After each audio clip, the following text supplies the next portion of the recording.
Welcome back, and if you're here at part 2, you obviously seen my part 1, or you skip past part 1 because you already know how to do your eyebrows.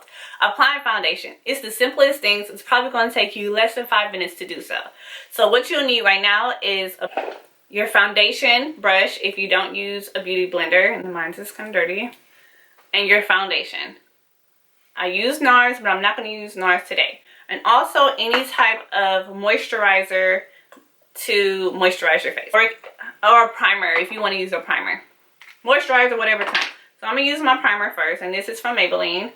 This primer leaves a pinkish undertone, like it's weird, and rub into your skin so you can eliminate as much dryness as possible.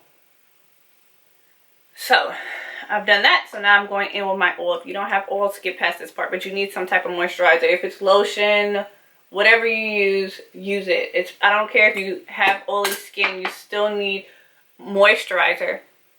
If you have oily skin, you still need moisturizer, because moisturizer helps your foundation go on smoothly. So get around those creases. Your nose is dry, especially in the summer, you know, your skin gets dry. A lot of people like to do their foundation first and then their eyebrows. Do what works for you. So now I'm going with my Maybelline Infallible Pro Matte. And what I like to do, I'm running out, is apply it directly on my face. And you see how much product I use? Probably a little bit more. I'm going for a full coverage. So if you're going for a regular day, maybe just 2. So I'm going to go in with my brush. I'm going in with my brush as well because I feel like I get more coverage from my brush than I do from my beauty blender. I will go in with my beauty blender after I'm done, just to blend it.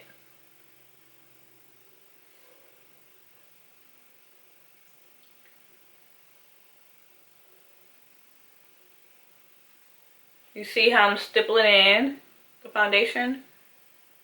That's what you need to do. Stipple it in. The same thing with the beauty blender. And this foundation is really not my color. So I have 108 and 107, and 108 and 109. I'm right in between. And you wouldn't know. I usually mix it together, but I just did this because it's fine. Like I said, I'm going for a full coverage face today. You don't have to. Less product is better. More product is better for full coverage, especially if I'm out all day. So I'm stippling in. You get in the creases on your mouth. You can always wipe that off. Right underneath your eyes. Not too much under the eyes because I'm putting on concealer.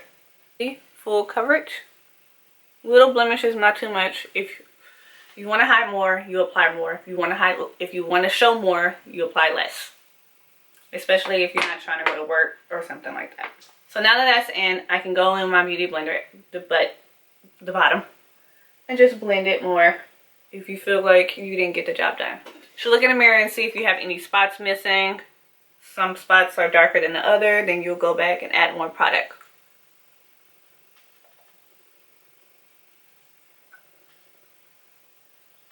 Remember I said leave that the spot that you have put concealer in right there. You'll just go in with your beauty blender and blend that in. So if you have one or the other, they both work by itself, but I like to do extra blended, so that's why I'm using this. So now I am done with my foundation. You can either set it right now, your foundation, if you want, but I'm going in with the concealer for my highlight and contour, cream concealers and cream contour. So I'm not gonna set my powder right now. If you feel like this is all you need right now, then stop. However, if you feel like you need to go on, stay tuned for the next video if you want to see more on eyeshadow, and we'll be right back. Foundation is done.